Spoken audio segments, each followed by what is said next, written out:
ते फोटो फार माझ्या अल्बममध्ये फोटो, आणि तो अल्बम आहे बंगल्यात. मला नाही कळलं कुठून मिळालं. आणि मला वाटत नाही की असं कोणी आपल्या आयुष्यात, म्हणजे माझ्या आयुष्यात तरी असं व्यक्तिमत्व सरांच्या व्यतिरिक्त मला कोणी दिसलं नाही की एवढ्या प्रचंड प्रमाणात, म्हणजे म्हणतात ना या हाताचं हाताला कळत नाही, तसं सरांचं आहे. हा खूप एक वेगळा म्हणजे म्हणतात ना माणसातला गुण आहे. प्रत्येकाला वाटतं की दिलं की सगळ्यांनी बघावं, करावं, सगळ्यांना माहिती व्हावं, पण सर कधीच नाही असं. सरांनी मदत केली असावी, मला थोडंसंच कधीतरी कळलं. पण बरोबर आपण काम करतो, शिकायला मिळतं, आणि मोस्टली घडलोय आम्ही, घेऊन गेलं तर नाही म्हणत नाही, समजून घेतात आणि ते ओके करतात. तर हा सपोर्ट सर आम्हाला कायम तुमचा असावा पाठीशी. आणि तुम्हाला वी प्रे that may you be blessed with a good health and lots of blessings from God. Happy birthday sir. Good afternoon all of you. And first I would like to wish sir happy birthday once again. मराठीतच बोलते मुद्दामून. Documentary बघितल्यावर भारावून गेले. घरातल्या प्रत्येक व्यक्तीकडनं फक्त सरांबद्दल ऐकलं होतं. जसं मी फलटणमध्ये आले आणि सरांना भेटले तेव्हापासून तर सरांना बघते, पण जे घरी सांगत होते त्याची पूर्ण पुष्टी मी आज पिक्चरमध्ये बघितल्यासारखी वाटली. आणि मला खरंच असं वाटतंय की आयुष्यात सर तुमचं मार्गदर्शन आहे, तुमच्या हाताखाली शिकायला मिळतंय, हे माझं भाग्यच आहे. आई वडिलांना ऑप्शन करण्याचा चान्स लवकर मिळत नाही सर, तो आज मला मिळाला आणि मी त्याची खरंच ऋणी राहील. 75वा वाढदिवस सीबीएसई बिल्डिंग मध्ये केला होता तेव्हा मला आरती ओवळता नाही आली सर. आज मला ऑप्शन करायला मिळालं, मी मला धन्य मानते. आई पण बरोबर आहेत, दोघांचेही आशीर्वाद माझ्या बरोबर असेच राहावे ही ईश्वर चरणी प्रार्थना करते सर. आणि असंच तुमचं मार्गदर्शन आणि तुमच्याकडनं रोज मी काहीतरी शिकते, जेव्हा जेव्हा भेटले तेव्हा तेव्हा नवीन काहीतरी शिकते. असंच माझं ज्ञान वाढून जावं आणि तुमचा आशीर्वाद मला लाभो. So thank you so much. Today I would like to say may God bless you with good health, long life and abundant happiness. Wish you many more candles to blow sir. Thank you. Good afternoon everyone. आज 21 August हा तुमच्या आपल्या सगळ्यांसाठी अतिशय महत्वाचा दिवस आहे. कारण ज्या व्यक्तीनं आपलं सर्व आयुष्य ह्या फलटण एज्युकेशन सोसायटीसाठी दिलं आणि स्वतः एक्झाम्पल द्यायचं म्हटलं तर exactly like a candle, he started burning himself right from the beginning of his career, right from 1968 and till now he is still burning himself with lightening our all lives. ही अतिशय महत्वाची सरांबद्दलची एक काय म्हणूयात वाक्य आहे किंवा त्यांच्या जीवनाला साजेसं असं वाक्य आहे. मला ज्यावेळेस गेले 3 वर्ष मी सरांचा 21 ऑगस्टचा बर्थडे सेलिब्रेट करतो, it is all about only just to visit him in his office आणि तिथे जाऊन काहीतरी त्यांना विश करायचं, बुके द्यायचं, इथपर्यंतच ते लिमिटेड होतं.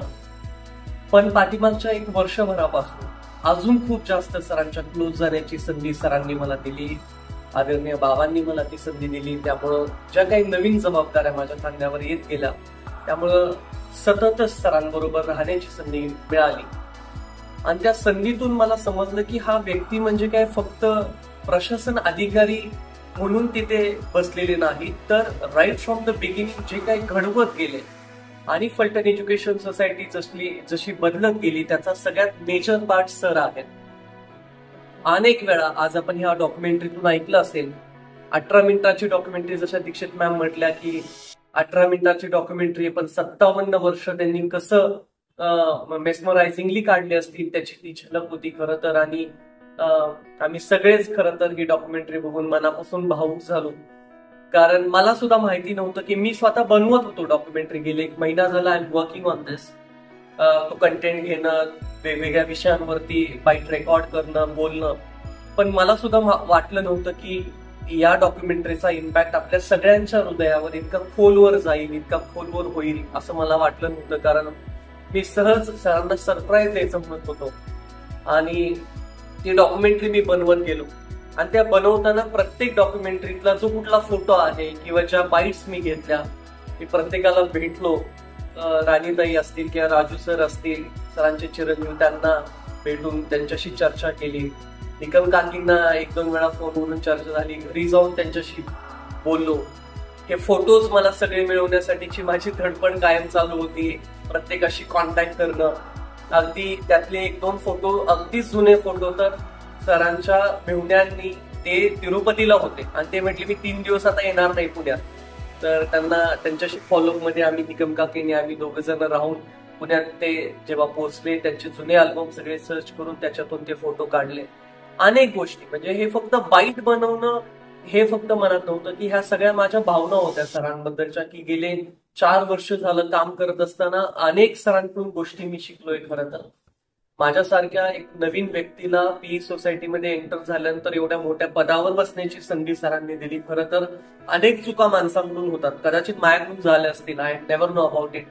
सरांनी त्या कधी मला हायलाईट नाही होऊन दिल्या आणि rather paying attention on my mistakes, सरांनी मला नेहमी ह्या ना त्या मार्गाने चांगल्या गोष्टी कशा करायच्या, मोठे टार्गेट्स कसे ठेवायचे, अजून मोठं कसं व्हायचं याबद्दल सरांनी शिकवलं. आज मी सरांना 79व्या वाढदिवसानिमित्त मागच्या महिन्याभरात बाबांना भेटलो. बाबांनी सुद्धा या अर्जुना इलेटला येऊन जवळपास पाऊण तास बाईट सरांवरती दिली. तेवढी सगळी बाईट याच्यावरती दाखवणं शक्य नव्हतं.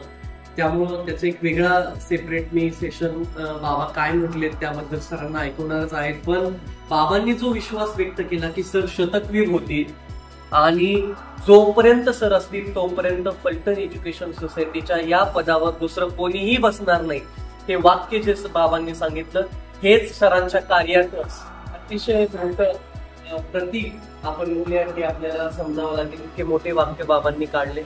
आम्हाला सगळ्यांनाच सर आज खूप भारावून गेल्यासारखं वाटतंय, कारण तुम्ही आमच्यासाठी फक्त प्रशासन अधिकारी नाही आहात. जसं शेख मॅम म्हणले तुम्ही आई वडिलांची जागा, जी आम्ही सगळ्यांनीच तुम्हाला आमच्या आयुष्यातली ती सिनियर मोस्ट, ती टॉप मोस्ट जागा आमच्या जीवनातली तुम्हाला दिलेली आहे.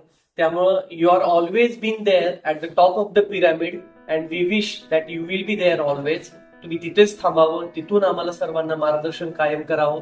पहिल्यांदाच निकम काकींनी पण आपल्या भावना आज या एव्हीच्या किंवा डॉक्युमेंटरीच्या बद्दल मोकळ्या केल्या. मी त्या दिवशी ज्यावेळेस निकम काकी मला बोलत होत्या, खरं तर त्यांच्या डोळ्यातले भाव त्या दिवशी सांगत होते की त्यांनी किती काय आयुष्य सरांबरोबर जगलेलं आहे. त्यांचे डोळे ज्यावेळेस पाणवले, ओले झाले त्या दिवशी बोलताना, त्यावेळेस खऱ्या अर्थानं समजलं की सरांनी आयुष्यात नक्की काय कमवले. कारण सगळ्यात जवळच्या व्यक्तीचा विश्वास कमवणं it is all about the life. त्यामुळं सरांनी निकम काकींचा इतका मोठा विश्वास कमवला हे मला त्या दिवशी जाणवलं. आणि काकींनी जो शब्द त्या दिवशी बोलल्या की सरांच्या माझ्या जीवनात येण्यामुळं मी भरून पावले, हा शब्द खरं तर सर तुमच्या सगळ्या तुम्हाला जेवढी भूषणं आजपर्यंत लाभलीत त्यापेक्षा ते एक वेगळं भूषण आहे असं मला वाटतं. आणि खूप छान त्यामुळे मलाही त्या दिवशी फील झालं.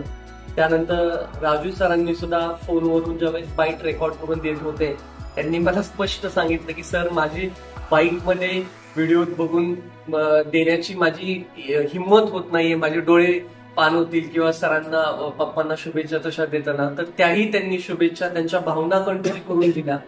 ह्याच्यातून समजून येतं की हा व्यक्ती म्हणजे कोणी नॉर्मल व्यक्ती नाही. त्यामुळे यांच्याबद्दल बोलणं आपल्यासाठी सौभाग्याचं असतं. खरं ही डॉक्युमेंटरी बनवताना मला अजून अशी भीती होती की शेवटी मोठ्या व्यक्तीची डॉक्युमेंटरी बनवताना कुठली चुकीची गोष्ट आपल्याकडून जाता कामा नये, चुकीचा शब्द जाता कामा नये, त्याचीही मी भरपूर काळजी घेतली. आणि सर माझ्याकडून, माझ्या परिवाराकडून, आपल्या सगळ्या फलटण एज्युकेशन सोसायटीच्या सगळ्यांकडून मला पुन्हा एकदा 79व्या वाढदिवसाच्या मी खूप शुभेच्छा देतो. बाबा जसे म्हटले तसे तुम्ही शतकवीर होणार आहात आणि तो सुद्धा वाढदिवस आम्ही इथे साजरा करू एवढ्या शुभेच्छा देतो. आणि आज या ठिकाणी थांबतो.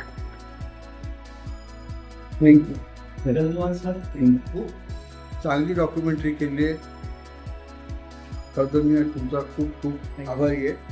मला सगळ्यांना माहीत असेल की नरवी साहेबची माझी काहीही ओळख नव्हती. त्यांनी मला फोन केला, मला भेटायचं आहे. सुट्टी होती, सुट्टीची वेळ दिली त्यांना मी. 5 वाजता या मोदी स्कूलला. रविवार होता आणि म्हणलं या तुम्ही तिथं. मला माहित नव्हतं कोण तिथे आले बोलले वगैरे सगळं झालं. मी शोधत होतो आपल्याला अकॅडमी सुरू करायची हे माझ्या डोक्यात होतं. तो माणूस चांगला विश्वासू सापडत नाही. यांनी जसं सांगितलं मला विश्वास असला तर ठीक आहे आपण प्रयत्न करूया. सगळं झालं सगळं. मग त्यांना मी विचारलं तुम्ही कुठले? ते म्हणे मी बारामतीचा, पुणे जिल्ह्यातला बारामतीचा. बारामती कुठं? तिथं कुठं? बारामतीतले कुठं राहायचं? नाही म्हणजे तुझं एक लहानसं माळेगाव गाव आहे, माळेगाव तिथला मी. मग माळेगावात कुठं राहतो? नाही म्हणजे कारखान्यात राहतो. कारखान्याकडे आमची वस्ती लांब, तिथं राहतो. कारखान्याची कुठं वस्ती आहे? आमच्याकडे. म्हणजे तिथनं 5 मिनिटाच्या अंतरावर माझी वस्ती. त्यांना माहित नव्हतं, मलाही माहित नव्हतं. आणि मग त्यांना म्हटलं तयारी करा, गव्हर्निंग काउन्सिल म्हणून तुम्हाला मी प्रेझेंट करतो, सगळं मी सांगतो गव्हर्निंग काउन्सिलला. आणि मग त्यांचं लेक्चर ठेवलं, ते सगळं सांगितलं आणि गव्हर्निंग काउन्सिलने युनॅनिमसली ठराव मंजूर करून टाकला की अकॅडमी काढायला काय हरकत. एकदा तो शब्द मिळाल्यावर मग आम्ही स्पीड घेतला आणि सुरू केली.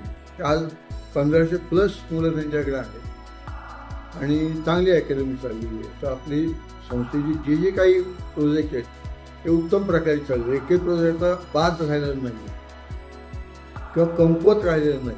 सगळ्यांनी वेळ सेटल झालेले आहेत आणि त्यामध्ये 2000+ शिक्षक वगैरे आहेत.